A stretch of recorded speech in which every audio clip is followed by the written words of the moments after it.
I'm Laura from House on a Hill, and I created House on a Hill to help homeschool moms on their journey to raising a healthy family, spiritually, mentally, physically healthy.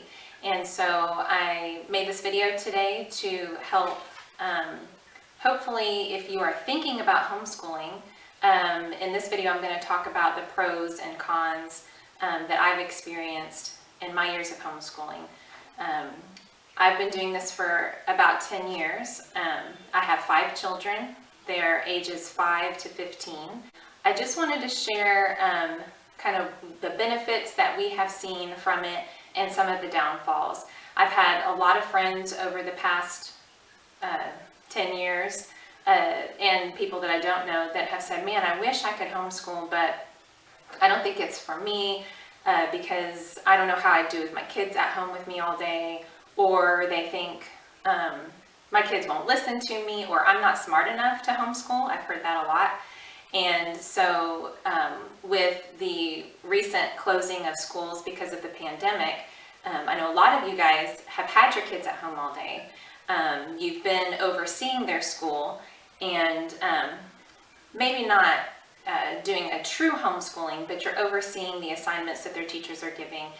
You are kind of acting as a principal in a way. I've heard from some of you that now you're kind of rethinking homeschooling and you're thinking, maybe, you know what, I can do this, or maybe I can do this. I feel a little step closer. It's more doable than I thought it was going to be.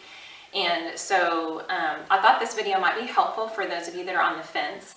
Homeschooling isn't for everyone. It's got its pros, it's got its cons, and so let's jump into those today, and hopefully this will bring you a little bit closer to making that decision for next year. All right, so the first pro that I want to mention is basically just statistics. As of the spring of 2019, the National Home Education Research Institute says that there's about 2.5 million children being homeschooled. And if you look at the scores of homeschoolers, because, I mean, we're talking about education, so we're trying to make the best choice for education. If you look at homeschoolers' scores, they are typically 15 to 20% higher than traditional school students' scores on standardized tests. They typically score higher on the SAT and the ACT. They are being actively recruited by colleges. Overall, they're known for their discipline, their maturity, and high scores.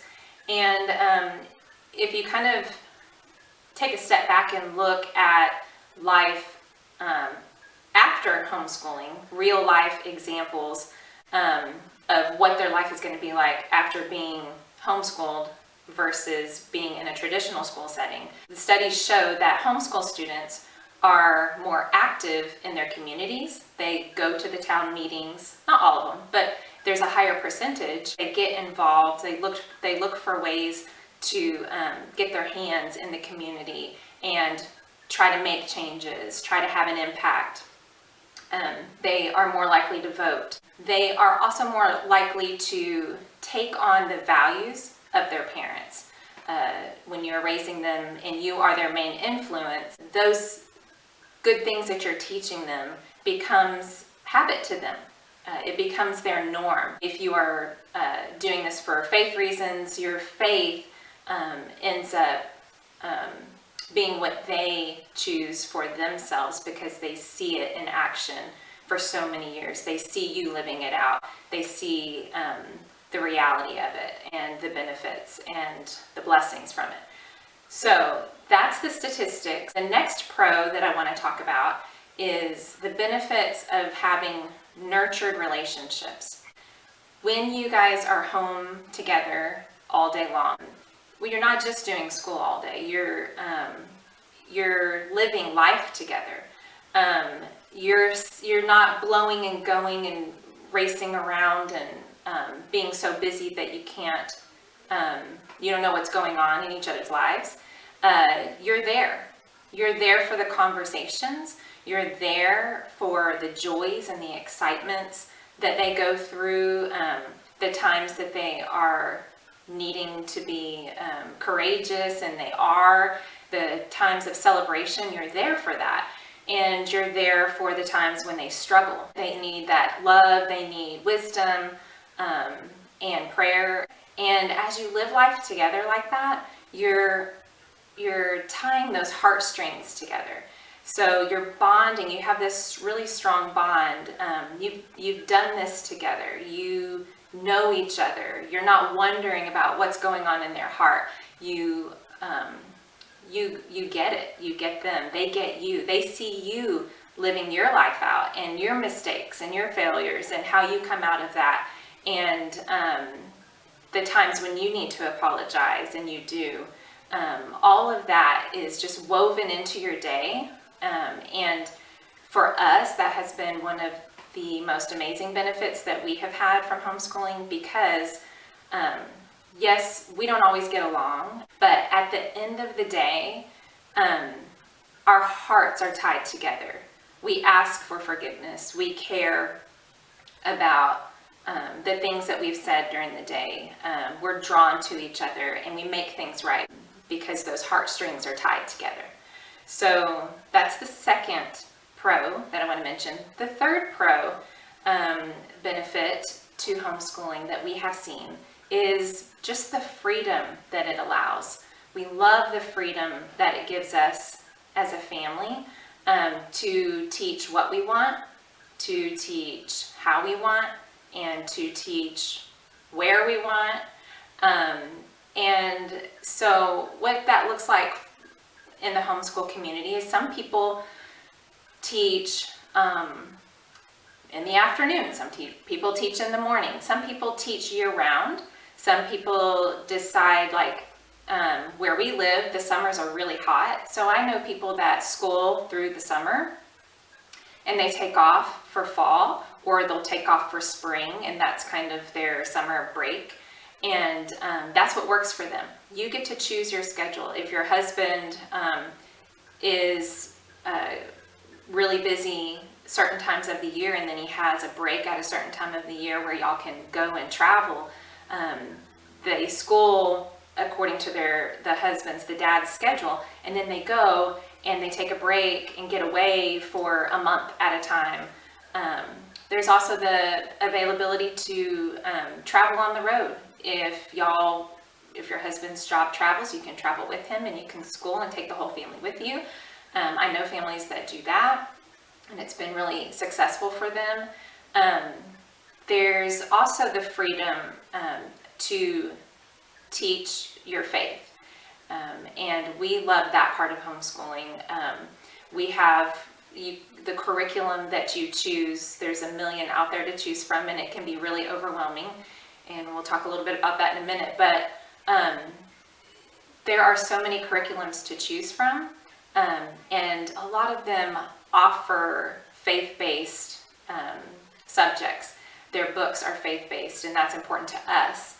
And so, for example, we use Abeka for our elementary age language arts and science. This is an example of their kindergarten book. Now, this one's kind of old because we've had it since my oldest daughter was in kindergarten, but it's called God's World. And so what we love about it is that each chapter points out that there is a God. In our family, we have a hard time seeing why you would want to separate your faith, the creator of the world, from what he created. So this just makes sense to us, and we love this. We have the freedom to do that. So like this science book, it has a chapter on weather, and it's God's plan for weather. Then there's like God's plan for seeds, God's plan for plants, God's plan for animals, and it does it from the perspective of the one who created them, which makes sense to us. We love that.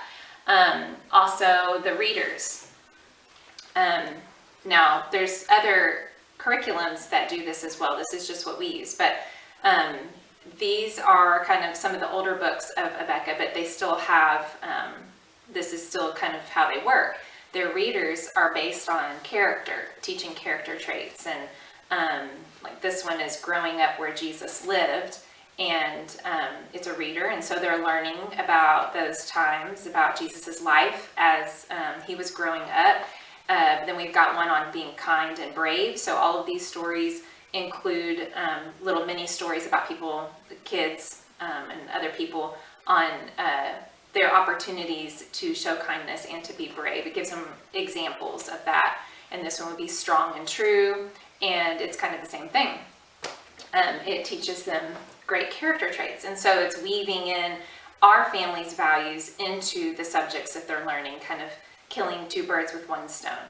Also, for subjects such as history, we don't use textbooks. That's just our choice. We use living books, and we have the freedom to do that. So instead of learning through textbooks, we have books. These are living books. These are books that they take place in the time of history that we're studying, and so the child is getting to jump into the world that they are studying about.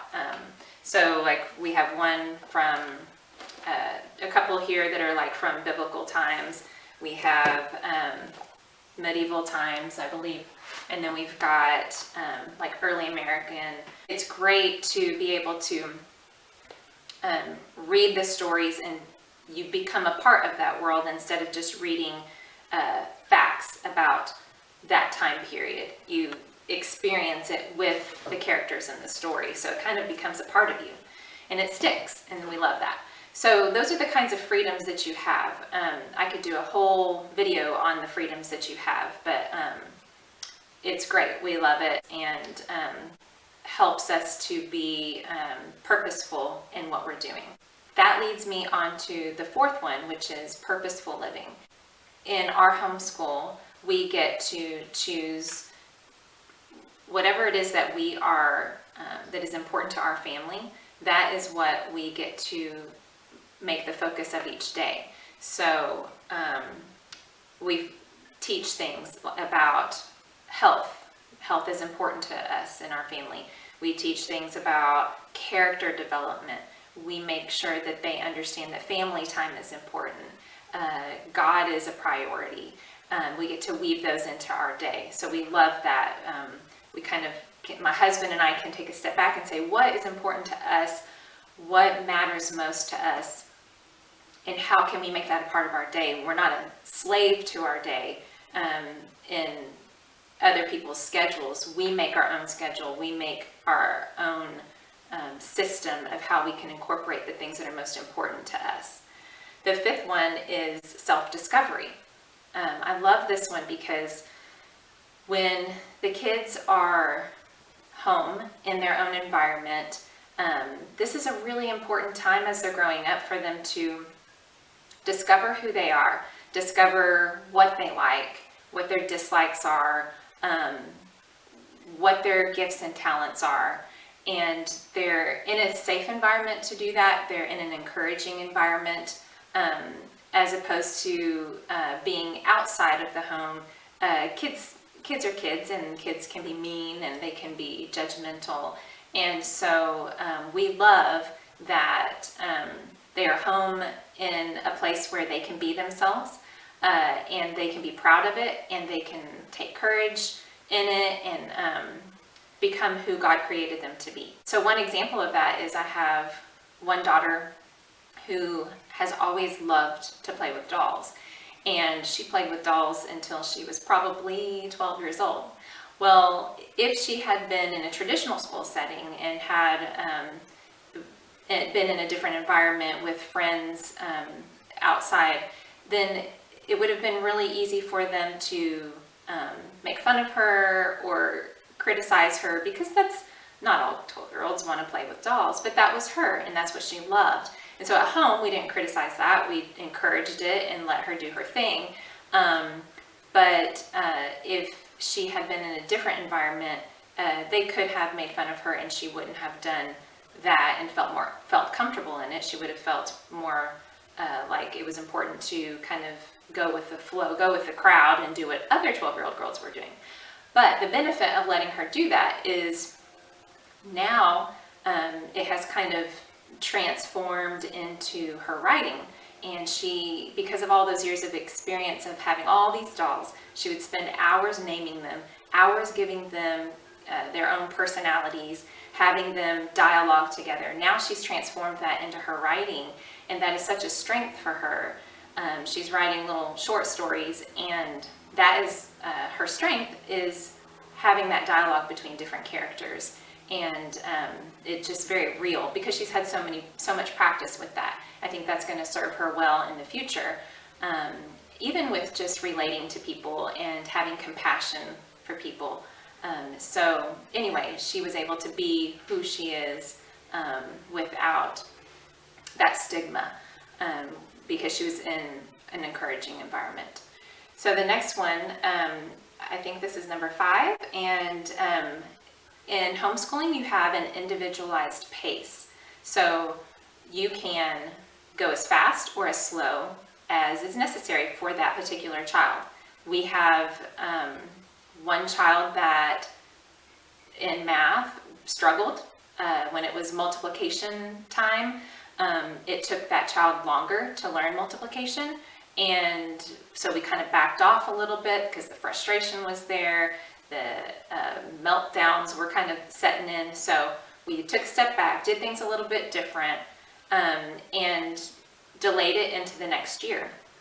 As that child's brain developed a little bit further and they got older, logic kind of started to set in a little bit more. The multiplication started becoming a little bit easier, plus we had spent more time on it, and so they were half a year behind. That's okay. In homeschooling, nobody says you have to be on a certain grade level. Most states are very open. Most states are very lenient towards what it is that, like what level you want to teach at. And that's what's great, is that that's kind of the purpose of homeschooling, is doing what's right for that particular child and not trying to fit into a mold that someone else has created. Because face it, all children are different. No two children are alike. And so being in a one-on-one individualized environment, you can go the speed that's necessary for that child to keep their confidence up, to make them successful. On the flip side, same with math, I have another child who flew through each section of each lesson of the book. We would only have to do about 2 pages of that lesson, and then they would they'd get it, they'd take the test, they'd ace the test. Well, we would move on. So that child got ahead. Nobody says you have to spend 5 days on the same lesson for each lesson. You can move on as the child needs, and it keeps their interest up, it keeps them challenged, and you're working at their level, and that's what's great about it. So that is individualized pace. You can do whatever is necessary, whatever is right for that child. The last one I want to talk about is just safety. Now, this wasn't a problem. This isn't a reason why we started homeschooling. 10 years ago, there weren't really issues of violence or anything in traditional schools. It's a thing that's just kind of come about in the last few years that I'm aware of. And so we, now that we are in these different times, it might be something that you have considered. This might be an area that you have been stressed out about. I know some moms that have been. And so if we talk about safety, as of 2019, there were 25 school shootings in the United States, where 51 people were killed or injured. The earliest data I could get on this particular one was like 2016, but 69% of public schools in 2016 reported some type of violence, and 15% of public schools in that same year reported some type of serious violence, and that would include sexual assault, rape, robbery, or any use of weapons. So those are the facts on safety in public schools. So if you're homeschooling, that's one thing that you're not going to have to worry about. Okay, so those are kind of the major pros that we've seen in our family. And now I want to talk about some of the cons, because I want to be real. I want you to go into this full disclosure. I think it's important to know what you're getting into. So let's talk a little bit about what the cons are that we've seen in homeschooling. This is a lifestyle change. It's not just kind of something that you do on the side. If you're not currently homeschooling, this is definitely a lifestyle change.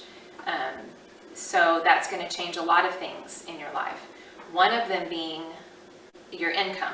Most homeschoolers that I know, both parents do not have a full-time job. The one that is teaching, usually the mom, but not always, the mom usually does not work at all or has a part-time job. So that's something to consider.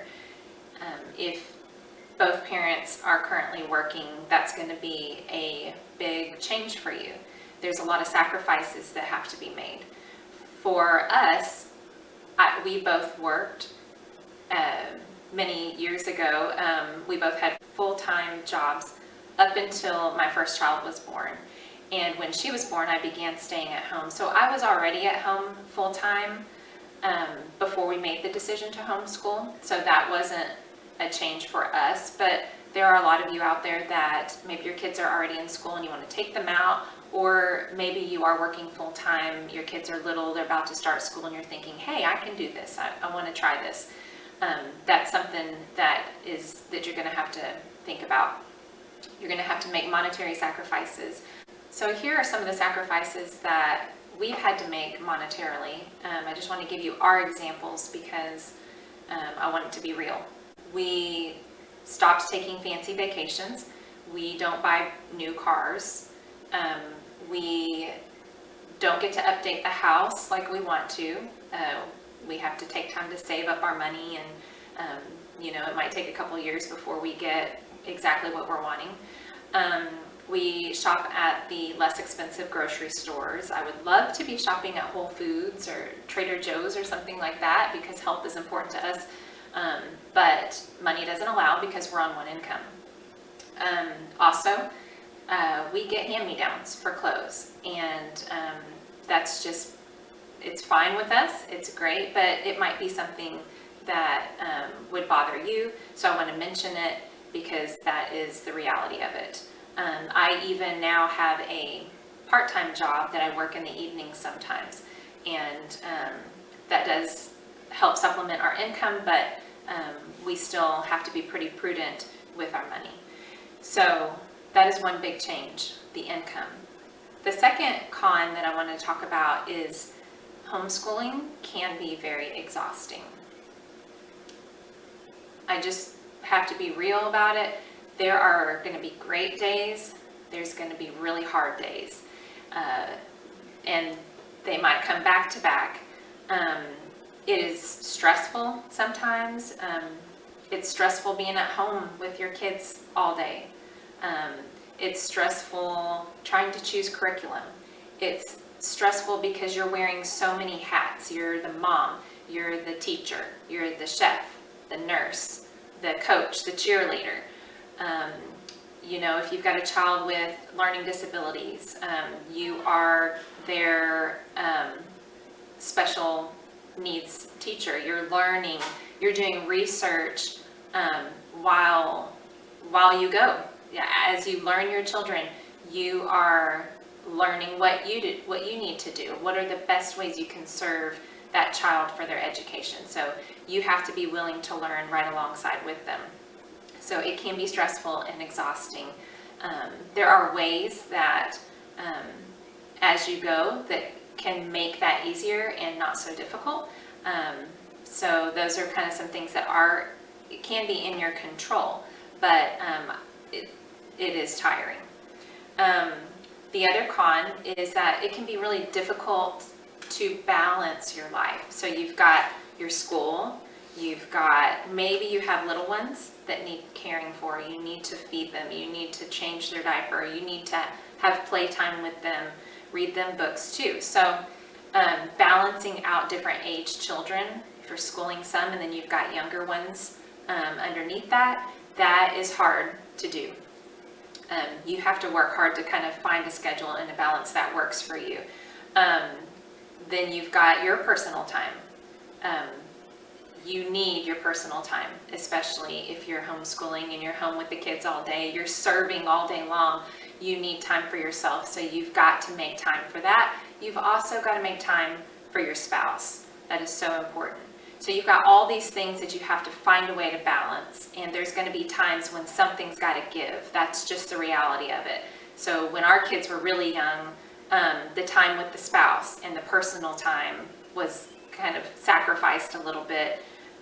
And then there were times where the school sacrificed a little bit. Then there were times that, something else was sacrificed. So it's never going to be perfect, and that's okay, because it can't be. Nothing is perfect. But if you're learning and growing and you're living life together, it's worth it. Okay, another thing is basically just general struggles that I want to mention. One, I kind of already said this, is if you're new to it, there's so many curriculums to choose from, so many things to take into consideration about your child's learning style, about your teaching style. So that can be overwhelming. It doesn't have to be, but it can be. Also, if you're schooling multiple children and they're on different levels, that can be difficult. Making your schedule and sticking to it can be, you're going to mess up sometimes, and you're going to be frustrated and feel like a failure sometimes. But you have to just be resilient and get back up and start over the next day. Another struggle could be just getting your kids to complete the work that they're supposed to do, because you're their mom. They're not always going to want to obey, and so you have to find a system of encouragement and positive reinforcements that's going to work for that particular child. That's going to be different for each child. Okay, so learning each child, that can be another struggle. And then just, you're going to have to learn along with them.